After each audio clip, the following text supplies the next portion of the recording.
As you work as a no-code consultant, you are most likely going to come across some bad clients over time. People that they're not bad people, but they're not the right people for you to be working with.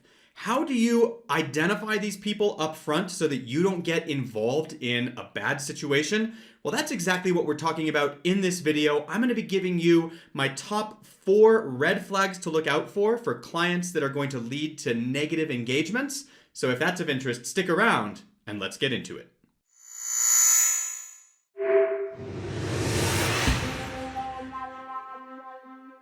Welcome back to the channel. My name is Gareth. I'm the owner at Gap Consulting, and this video is being brought to you from Built to Scale. Built to Scale is my spin-off brand that's teaching others how to become no-code consultants so that you can also build and scale your own no-code agency following in the same steps that I took some 3 to 4 years ago. If that's of interest and you're thinking that you've got what it takes to start making money online as a consultant, then the first place for you would be to start with our 5-day challenge. This challenge is going to take you through some steps, one day at a time over the course of a week.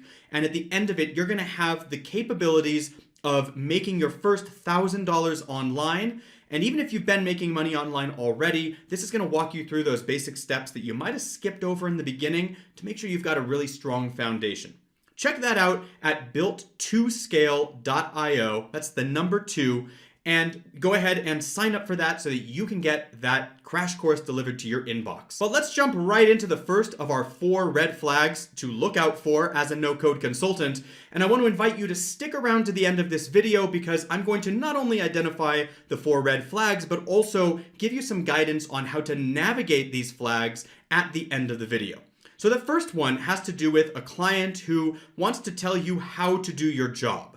Anytime that a prospective client comes to you and is suggesting that they know the best way that they can get the service they want, that might not be the right client for you. In the earlier days of Gap Consulting, we didn't have a well-developed list of prospective clients to work with, and so we had to be a little bit less picky when it came to working with different clients. And this was one situation that we saw ourselves getting into over and over again.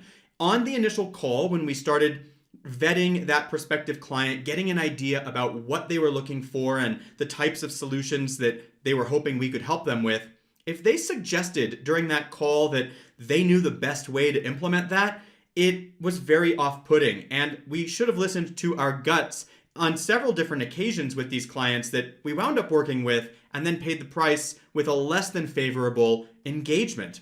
So when a client is coming to you and suggesting that they know exactly how you should be delivering the service, the first question that arises for me is, well, then why are you calling me? I'm the expert. Why are you calling me and asking for my help if you want to tell me how to do it? And what winds up happening is this kind of project generally becomes an administrative nightmare. There's so much back and forth where you have to coax the client and help them understand that your way of delivering your expertise is set that way for a reason. You are the expert. There's a reason that you've set up your process and procedure for delivering results in a specific way. And if your client doesn't respect that up front, if they want you to deliver your services in a different way, then quite frankly, they're probably not in the market for an expert. So maybe you need to evaluate that at the time of the initial engagement, the initial discovery, and be a little bit more prudent about deciding whether to move forward with that particular client or not. Now, the second big red flag that I'm always looking out for is when a client suggests that the stuff they need done should be really easy. Now, sometimes that's true, right? Sometimes a client will call us up and say, hey, I need this thing fixed, and it wasn't a lot of work. But a lot of times, what we find with larger projects is a client seems to think in their mind that this isn't a lot of work.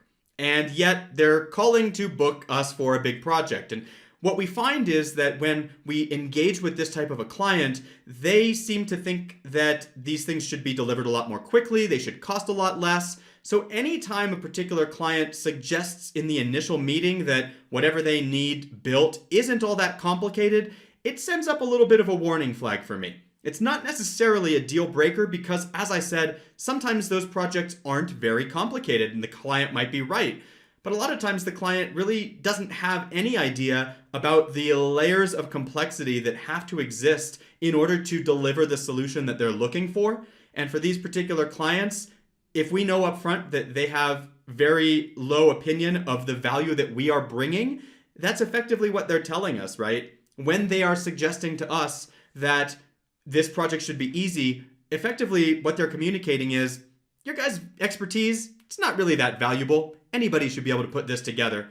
And that's not my favorite type of client to work with. Now, my third big red flag has to do with clients who are looking at prices and they're really, really price sensitive. When they come in and suggest that our prices are too high, then that sends up a warning flag for me as well. Now, I have to offer some caution around here because it's very likely that your prices are going to be nitpicked by some clients, and that's perfectly normal. I remember actually a professor that I had in B school who used to say that your prices should be set like tightening a screw. There should be a little resistance. If there's no resistance when you're tightening a screw, then your prices are way too low. So you should be seeing a little bit of resistance on your prices because otherwise, the fact of the matter is you're leaving a lot of money on the table. But that being said, if you're getting this from very specific clients over and over again, but the vast majority of your clients do not have a problem with your pricing, then that's an indication that your pricing is probably pretty accurate, pretty on point, and that maybe this particular client who's complaining might not be the best client to be working with. So again, this really comes down to, is the client valuing you as an expert? And this is just another indication that that client might not really be putting that much value into what you're bringing to the table. If they are going to nitpick on price and you know that your price is reasonably set already, then there's a good chance that they just don't value your services enough.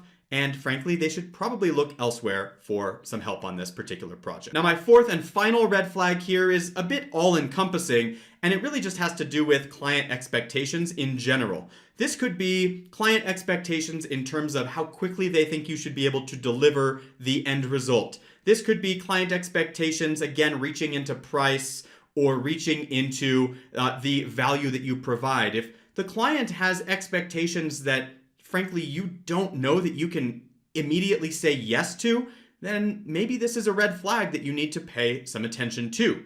Again, this really comes down to valuing your expertise. And if a client suggests that you should be able to deliver an end solution for them in a matter of hours, and you know full well that it could take months, you need to be really upfront with that client and set the tone early on. Or just accept that this is a big red flag and decide where you're moving from here. So these are the 4 big red flags that I really suggest looking out for. Generally speaking, anytime at Gap Consulting when one of our engagements has been less than stellar, it's because of one of these flags that we should have known and identified up front. So learn from the mistakes that we made and avoid them at all costs. Now this takes us to the big question that I'm sure you're asking. Okay, so great, there's a red flag on the field. Maybe this client isn't the right client to work with. What do I do? Should I immediately say no? And so that's the first decision that you have to make for yourself. Should you immediately say no to this client? And frankly, the answer to that question, the way that you choose to answer that, is going to be based on how many other clients you have to choose from, how booked up is your book of business, and different considerations like that. If you have a long list of other clients knocking on your door, then you can afford to say no to those other clients that might be a little tricky. However, if you don't have a long list of clients knocking on your door, then you're not able to be as picky, and that might mean that you have to say yes to some of these just to gain experience and gain momentum as a consultant.